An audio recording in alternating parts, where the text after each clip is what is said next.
السلام علیکم جی، دادا پوتا شو کے ساتھ آپ کی خدمت میں حاضر ہیں. اور جیسا کہ آپ کو معلوم کہ اب تک کی جو اہم اکانومی کے اوپر آپ کے ذہنوں میں سوال ابھرتے ہیں، آپ وہ آڈیو اور یا ویڈیو فارم کے اندر ہمیں بھیجتے ہیں. ہم اسے اس پروگرام کا حصہ بناتے ہیں اور پھر اس کے بعد اس کے اوپر جو ہمارا محدود سا علم ہے اس پہ تبصرہ کرتے ہیں. یوں سیکھنے سکھانے کا یہ عمل جو ہے یہ آگے بڑھتا ہے. ہم آپ سے سیکھتے ہیں، آپ ہم سے سیکھتے ہیں. اور بہت سارے سوالات آتے ہیں براہ راست بھی، ٹیکسٹ فارم کے اندر بھی بھیجے جاتے ہیں، لیکن ہم کہتے ہیں کہ یہی ونڈو کھلی ہے، اسی ونڈو کے راستے آئیے. سینکڑوں میسیجز ہو چکے ہیں اس وقت تک، لیکن وہ سارے لائن میں لگے ہوئے ہیں اور جیسے جیسے ان کی باری آتی جاتی ہے ہم اس کو بھگتاتے جاتے ہیں. آپ بھی اپنا پیغام بھیج سکتے ہیں، نمبر دیا گیا ہے نیچے، اس کے اوپر بھیجیے، ہم اس کو رپلائی کرنے کی کوشش کریں گے. گزشتہ 1.5 دہائی سے شہر لاہور میں جاری یہ سیکھنے سکھانے کا ایک عمل ہے، اور اللہ تبارک و تعالیٰ نے جب تک ہمیں اس کی توفیق دیے رکھی تب تک جاری رہے گا. جب حکم ہوگا تو نہیں کریں گے. تو بہرحال اب تک جو ہے آج کا پہلا سوال. رضوان درزی صاحب، اللہ تعالیٰ آپ کو خوش رکھے اور آپ کو جزائے خیر دے کہ آپ نے یہ کاوش دوبارہ شروع کی. یقین جانے ہمیں یہ دادا پوتا شو کا بہت انتظار تھا کہ کب آپ دوبارہ شروع کرتے ہیں اور ہماری رہنمائی کرتے ہیں. تو میری طرف سے مبارکباد. اور میرا ایک سوال ہے کہ میں اوورسیز پاکستانی ہوں اور میں تقریباً 1 سال سے اسٹاک مارکیٹ میں انویسٹ کر رہا ہوں. اب سب سے بڑی پرابلم جو مجھے فیس ہوئی ہے، آلدو کہ میں بلو چپ سٹاکس میں ہی انویسٹ کرتا ہوں اور کسی پینی سٹاک میں نہیں جاتا، اور ان پاکستان روپی مجھے کوئی لاس نہیں الحمدللہ، لیکن in dollar terms exchange rate کی وجہ سے کافی شدید نقصان ہے. تو آپ کیا سمجھتے ہیں کہ مجھے اس کو کنٹینیو کرنا چاہیے یا نہیں؟ یہی وقت ہے اس اپنی انویسٹمنٹ کو بڑھانے کا.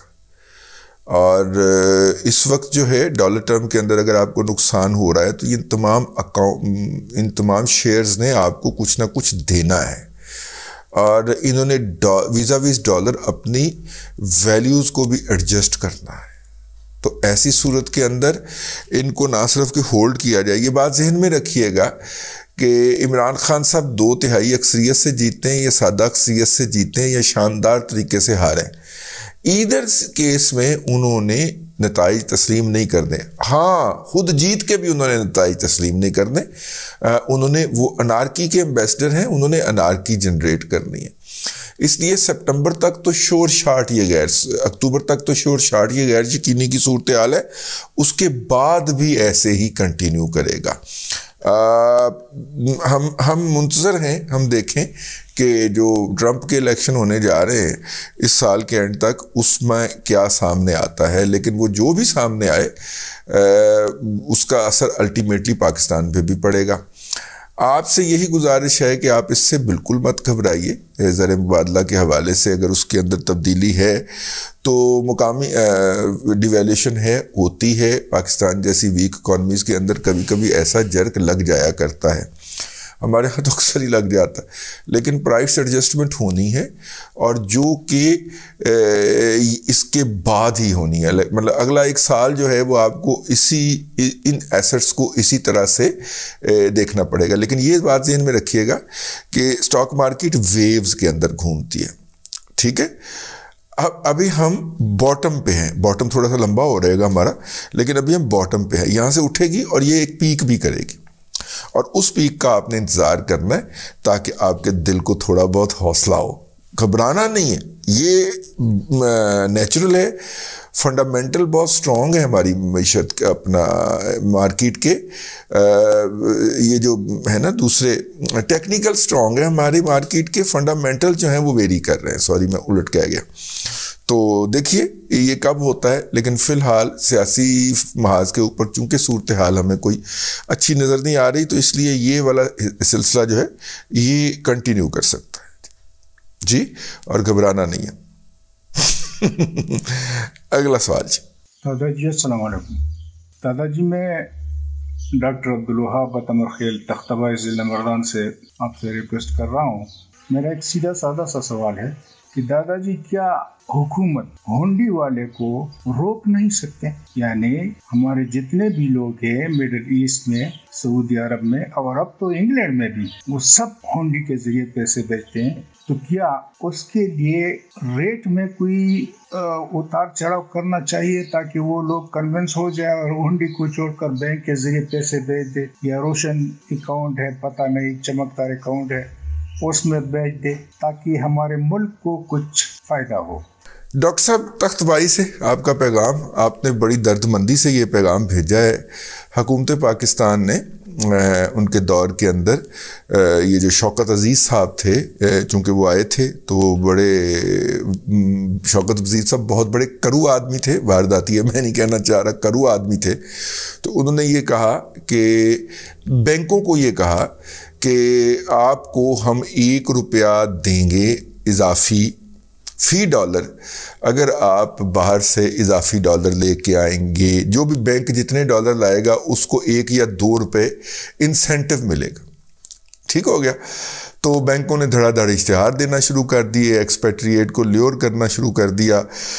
پتہ نہیں اس سے ڈالر کتنے آئے، لیکن ₹4.5 ارب کا گھپلا کر گئے پاکستان کے بینک حکومت پاکستان کے ساتھ. آڈٹ میں وہ پیسہ واپس نہیں آیا. ٹھیک ہے. جہاں پہ اتنے بڑے وارداتیے بیٹھے ہوں وہاں پہ اس طرح کی کوئی سکیم کیسے کامیاب ہو سکتی ہے؟ بھائی وہ میرا خیال ہے رائٹ آف کرنا پڑا تھا. پاکستان کے بڑے بڑے بینک اس کے اندر ملوث ہو گئے تھے. ₹4.5 ارب کا گھپلا تھا کہ پتہ نہیں وہ ڈالر آئے کہ نہیں آئے. بنیادی آبجیکٹو یہ تھا کہ اگر ان کو $2 زائد دیتے ہیں تو یہ $1 آگے آفر کر دیں گے، اور اس وقت $3 یا $4 کا فرق ہوتا تھا. لیکن جب آپ کو بینک شورٹی کے ساتھ $1 اضافی کے ساتھ آپ کے گھر کے اوپر پیسے ڈیلیور کر رہا ہوگا تو لوگ پھر ہنڈی سے بھیجتے ہوئے بھی تھوڑا سا سوچیں گے نا. تو یہ تھی صورتحال. دوسری بات یہ ہے کہ ہماری ریاست کی بدعنوانیاں بھی تو بہت ہیں نا، بدعمالیاں بھی تو بہت ہیں نا. یہ ہنڈی ہر حوالے والا ہم بزنس اس لیے بند نہیں ہونے دیتے کہ افغانستان میں تو جنگ لگی ہوتی ہے اور اس کے اندر ہم نے پنگے بازی کرنی ہوتی ہے. اسی ہنڈی حوالے سے ہم نے پیسے ان کے نام کے اوپر یا وہاں بھیجنے منگوانے ہوتے ہیں. یہ بہت ساری خرابیاں، جیسے افغانستان کا بارڈر جو ہے وہ سمگلنگ کے لیے بند نہیں ہو سکتا. ٹھیک ہے. کیونکہ جنہوں نے بند کرنا ہے ان کو ہم کچھ نہیں کہہ سکتے. Simple is that. اسی طرح ہنڈی حوالہ بھی جو ہے یہ انہوں نے بند کرنا ہے، تو اب ان کو ہاتھ جوڑا جائے، ان کو کہا جائے بھائی جان بہت ہو گئی، ساڑھی کمر ٹوٹ گئی ہے. ان کو جو ہماری کمر ٹوٹ گئی ہے ان کو ہاتھ جوڑ کے منت کر لی جائے ایک دفعہ، تو شاید کچھ بات بن جائے. ورنہ کوئی بات بنتی ہوئی نظر نہیں آتی ڈاکٹر صاحب. اور میں بھی اتنا ہی دکھی ہوں جتنے آپ ہیں، لیکن اس طرح کے انسینٹیو کا کوئی نتیجہ نکلا نہیں ہے. اس کی ایک اور بھی صورت ہو سکتی ہے، اور وہ صورت یہ ہو سکتی ہے کہ اسٹیٹ بینک آف پاکستان اب تو ہمارے کنٹرول میں نہیں ہے، حکومت پاکستان بن جائے اور اسٹیٹ بینک میں ایک اکاؤنٹ کھلوا دے کہ جناب تمام جتنی بھی یہ ایکسچینج کمپنیاں ہیں یہ جو پاکستان سے باہر ڈالر لے کے جاتی ہیں، تو حکومت انہیں کہے کہ جناب جتنا انٹر بینک مارکیٹ ہوگا اس سے ہم آپ کو $2 زیادہ دے دیں گے یا $3 زیادہ دے دیں گے. ٹھیک ہے. تو آپ یہ ڈالر دوبارہ دبئی سمگل کرنے کی بجائے جو آپ باہر سے منگواتے ہو یہ آپ اس بینک میں جمع کرواؤ، یہ لائسنس لے لو، اس لائسنس کے تحت کاروبار کرو، لوگوں سے ڈالر خریدو اور ہمارے یہاں پہ جمع کروا دو. تو آپ $3 زائد ہم سے لیٹ لے لو، $2 زائد لے لو. تو اس کا نتیجہ نکل سکتا ہے. اور میرا خیال ہے کہ یہ IMF کی ڈیل ہو جائے تو پھر شاید ہم اس پوزیشن میں ہوں کہ ہم اس طرح بھی ڈالر لے سکیں. لیکن بینکوں کے ساتھ جو ہمارا ایکسچینج کمپنی ہے جی، سیدھی گال ہے، وہ ایکسچینج کمپنی جو ہے وہ $1,00,000 جمع کروائے اور اس کی رسید کے ساتھ لگا کے ایک درخواست لکھے وزارت خزانہ کو، وزارت خزانہ اسے $2,00,000 جو ہے وہ دے دے. اور یوں بہت سارے ڈالرز جو ہیں جو کہ فلائی آؤٹ کر جاتے ہیں، جو کہ افغانستان چلے جاتے ہیں، وہ پاکستان کے قومی خزانے میں چلے جائیں. اس طرح کا کوئی سکیم دی جا سکتی ہے. جو پاکستان کے موجودہ بینک ہیں بہت بڑے بدماش ہیں، $4,000 ارب کا سود تو صرف حکومت پاکستان سے سالانہ وصول کرتے ہیں. ان کا کوئی حل نہیں.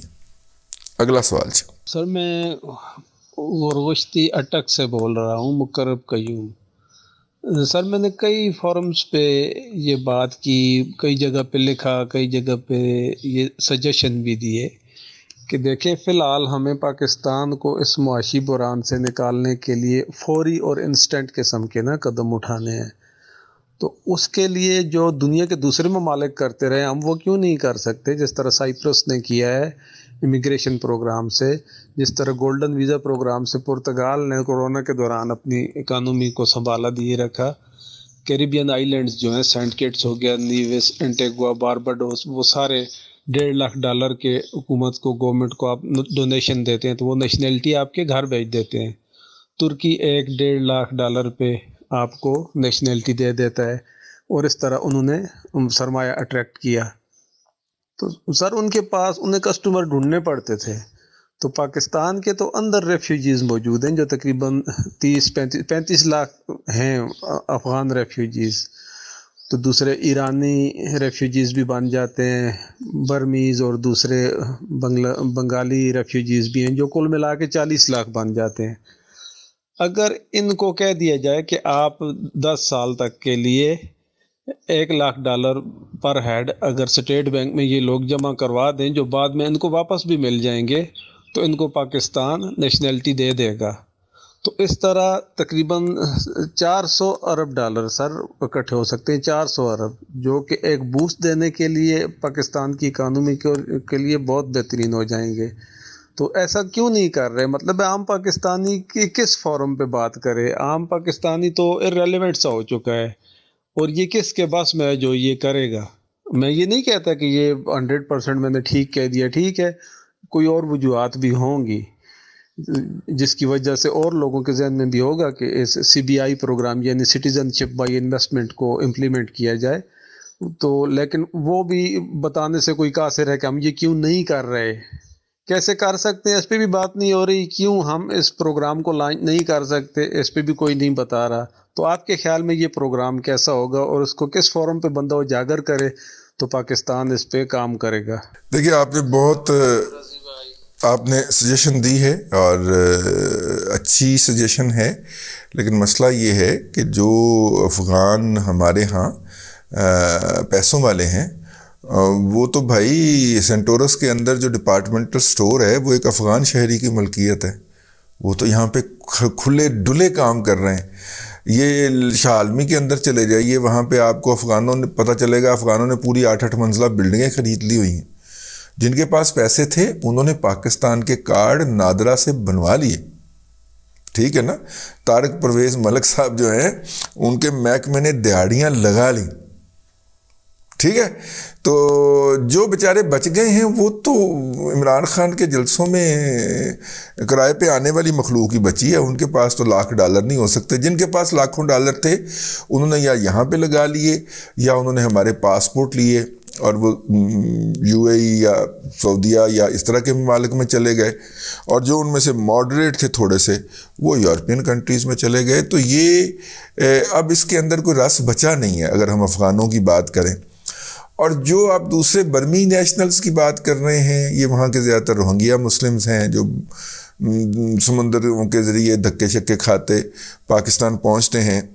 تو یہاں پہ آ کے وہ چھوٹی موٹی جابز کرتے ہیں. ان کے پاس اتنے پیسے ہونے ہی نہ ان کے پاس، نہ بنگالیوں کے پاس جو بہاری بنگال سے آتے ہیں، اور نہ ایرانیوں کے پاس. ایرانی بھی جو ہیں وہ امریکہ کے ویزے کے لالچ میں آ کے پاکستان میں مختلف جگہوں پہ چھپے ہوتے ہیں اور اس بات کے منتظر ہوتے ہیں کہ انہیں ویزا ملے تو وہ جائیں. تو جن کے پاس تھے وہ تو انکیش ہو چکا جی. اب تو ایک فضول ایکسرسائز ہی لگے گی. میرا تو خیال یہ ہے کہ ان کو ہمیں باقاعدہ دے دینی چاہیے نیشنلٹی، اور ان کو ٹیکس نیٹ میں لے کے آنا چاہیے، کیونکہ وہ افغان نیشنل ہونے کی وجہ سے ٹیکس نہیں دیتے. اور جب کاروبار کا موقع آتا ہے تو پاکستان کا شناختی کارڈ اور پاسپورٹ نکال کے دے دیتے ہیں. ان سے یہ سہولت واپس لے کے تو ان کو ٹیکس نیٹ میں لانا چاہیے. اس سے بھی کافی زیادہ ہمیں پیسے مل جائیں گے. اگلا سوال جی. السلام علیکم دادا جی. ویسے تو آپ دادا ہیں لیکن ہمارے پوتوں کی طرح ہیں. یہ بتائیے کہ جو بینک آف پنجاب ہے اس کا شیئر اب 4 پہ سم تھنگ پہ ٹریڈ کر رہا ہے. اس نے بونس بھی دیا ہے 10%، شاید 10-15 دن تک وہ بونس بھی آ جائے گا. آپ اس کے بارے میں کیا کہتے ہیں کہ چھوٹا شیئر ہے، ہر سال پروفٹ ڈیویڈنڈ بھی دیتا ہے، بونس بھی دیتا ہے. آپ کیا فیل کرتے ہیں کہ ایک لمبے عرصے کے لیے اس کو رکھا جائے یا شارٹ ٹرم کے لیے رکھا جائے؟ کیسا شیئر ہے؟ آپ کے بڑے جو لرنڈ کمنٹس ہیں وہ چاہیے. دیکھیے بینک آف پنجاب کی موجودہ مینجمنٹ جو ہے اس کے پروفیشنلزم کے بارے میں تو کوئی دوسری بات نہیں ہے. انہوں نے آ کے بینک کو بڑا اچھا مینج کیا ہے. تمام پارٹیوں کو خوش رکھنے کا گر بھی ان کو آتا ہے. ویسے بھی وہ موت کو قریب سے دیکھ کے پلٹے ہیں, تو اب وہ زیادہ اس کے ساتھ کام وگر کے ساتھ, زیادہ جذبے کے ساتھ, زیادہ ایمانداری کے ساتھ کام کر رہے ہیں. میری ان سے کوئی ملاقات یا ذاتی شناسائی نہیں ہے. میں بینک کی عمومی صورتحال کو دیکھ کے بات کر رہا ہوں. اگرچہ سٹاف ان کا اتنا ہی بدتمیز ہے, ٹھیک ہے, لیکن بینک آف پنجاب کو انہوں نے اچھا بنایا ہے. لیکن اس کے ساتھ ساتھ میں آپ کو ایک بات بتاتا چلوں کہ بینک آف پنجاب کا جتنا فلوٹ ہے, یعنی اس کے نمبر آف شیئر جو مارکیٹ کے اندر فلوٹ کر رہے ہیں, سیلنگ اور بائنگ کے لیے دستیاب ہوتے ہیں, وہ پاکستان کے بڑے بڑے مگر مچھوں نے خرید کے رکھے ہوئے ہیں. ان مگر مچھوں نے جن کے بارے میں نے آپ کو اپنے ایک دادا پوتا شو میں عرض کیا تھا کہ جنہوں نے آج کل ڈالر جو ہے وہ خرید کے باقاعدہ پورے بیڈ کے نیچے فوم کی بجائے نا وہ ڈالر بچھائے ہوئے ہیں. انہوں نے ان مگر مچھوں نے یہ ڈالر خریدے ہوئے ہیں. تو ان کے اندر اتنا بڑا فلوٹ اور اتنے بڑے بڑے پلیئرز ہونا, تو اس شیئر کا نہ پھر کوئی ٹیکنیکل درست لگتا ہے اور نہ اس کا کوئی ہوتا ہے. وہ پھر اگر مگر مچھوں کی آپس میں لڑائی ہو جائے تو وہ پھر آپ کو پتہ ہے کہ شاید 2002 کا کرائسس جو 2000 کا جو کرائسس تھا جس میں عارف حبیب صاحب اربوں پتی خربوں پتی بن گئے تھے, وہ بینک آف پنجاب اور یہ جو ہے آپ کے پاس آدم جی انشورنس, ہاں میرا خیال ہے ان 2 شیئر سے شروع ہوا تھا, ٹھیک ہے. ان کے سٹے کے اوپر لڑائی ہو گئی تھی سیٹھوں کی آپس میں, اور پھر وہ کرائسس آ گیا تھا. پھر وہ عارف حبیب صاحب صدر تھے میرا خیال اس وقت, تو انہوں نے وہ کام کر لیا. تو خیر یہ ہے صورتحال. لیجئے اچھا آج کل اچھا شیئر ہے. مینجمنٹ بھی بینک آف پنجاب کی اچھی ہے. کی پتہ اگلی مینجمنٹ اس طرح دی آئے یا نہ آئے, لیکن یہ ہے کہ فلوٹ اس کا بہت زیادہ ہے. تو بڑے فلوٹ کے شیئر کا ایک یہ بھی ہوتا ہے کہ وہ جلدی زیادہ مینوور نہیں ہو سکتا, سپیکولیٹ نہیں ہو سکتا. لیکن بڑے شیئر کا ایک یہ بھی ہوتا ہے کہ اگر مگر مچھوں کی لڑائی ہو جائے تو پھر اس کا برا حال بہت ہوتا ہے. تو اگر آپ کی اس کو خریدنے کی نیت ہے تو بہت اچھی نیت ہے. السلام علیکم دادا جی, کیا حال ہے؟ دادا پوتا شو کا یہ فارمیٹ سب سے اچھا ہے کیونکہ اس میں مختلف سوالوں کے جواب مل سکتے ہیں جو مختلف لوگوں کو درپیش ہوتے ہیں. لگ رہا تو روزہ لگ رہا ہے. برائے کرم جاری رکھیے گا. میرا سوال یہ ہے کہ جو آج یہ ڈیسیژن ہوا ہے کہ 31 مئی کے بعد فرٹیلائزر سیکٹر کو گیس کی فراہمی 31 مئی کے بعد سبسڈی ریٹ پہ نہیں ہوگی, تو کہ اس کا فوجی فرٹیلائزر اور اینگرو فرٹیلائزر کے شیئرز کے اوپر اور ان کی ارننگ کے اوپر کیا فرق پڑے گا, اور کیا ان شیئرز کو ریٹین رکھنا چاہیے یا بیچ دینا چاہیے؟ دیکھیے جو سبسڈائز ریٹ کے اوپر فرٹیلائزر سیکٹر کو گیس مل رہی ہے وہ تو بالکل ہی لوٹ مار ہے نا, اور وہ ہمارے فرٹیلائزر سیکٹر کو اتنا کھانچہ کھانے کی عادت پڑ گئی ہوئی ہے کہ وہ ان کی بیلنس شیٹ کے اوپر بھی ڈسپلے نہیں ہوتی. تو سبسڈی ختم نہیں ہوگی, لیکن وہ جو دیکھیں نا گھروں کے اندر جو ہمیں گیس مل رہی ہے وہ 1400 روپے یا 1800 روپے پر MMBTU پہ مل رہی ہے. انڈسٹری کو بھی اتنے میں مل رہی ہے, ان کو کوئی 150-200 روپے پر MMBTU کے اوپر مل رہی ہے, ٹھیک, اور یہ بھی 100% اضافے کے بعد 150-200 روپے پہ پہنچی ہے. تو اتنی زیادہ لوٹ مار تو یار نہیں نہ ہوتی کہیں پہ. سبسڈی ساری شاید ختم نہ ہو, لیکن 150-200 روپے کی بجائے انہیں 900-1000 روپے پر MMBTU دینا پڑے, یہ ہو سکتا ہے. تو بہرحال ایفیشینٹ انڈسٹری جو ہے وہ سروائیو کرے گی. ہمارے کچھ ویور ایسے بھی ہیں جو کہ انڈسٹری سے وابستہ ہیں, تو ان سے گزارش ہے کہ اگر موقع ملے تو کبھی ہمیں اس حوالے سے مستفید فرمائیں کہ انڈسٹری کا کیا پرسپیکٹیو ہے یا اس کا کیا پوائنٹ آف ویو ہے اس حوالے سے. لیکن جی آج کے اس دادا پوتا شو سے اتنا ہی. اپنا فیڈ بیک دیتے رہیے. جب بھی آپ کے فیڈ بیک کی باری آئے گی تو یقیناً اس کے اوپر ہم کومنٹ بھی کریں گے اور اسے اپنے پروگرام میں شامل بھی کریں گے. فیڈ بیک دیجیے اپنے پاس. رمضان کا مہینہ اپنے پاس رہنے والے لوگوں کا خیال رکھیے. ویسے بھی آپ کو خوش اخلاق ہونا چاہیے, رمضان میں روزہ رکھ کے تو اور بھی خوش اخلاق ہونا چاہیے. اب تک کے لیے اتنا ہی. اگلے دادا پوتا شو میں پھر ملاقات ہوگی. اللہ تبارک و تعالیٰ آپ کو آسانیاں عطا کرے اور آسانیاں خلق خدا میں تقسیم کرنے کی توفیق عطا کرے.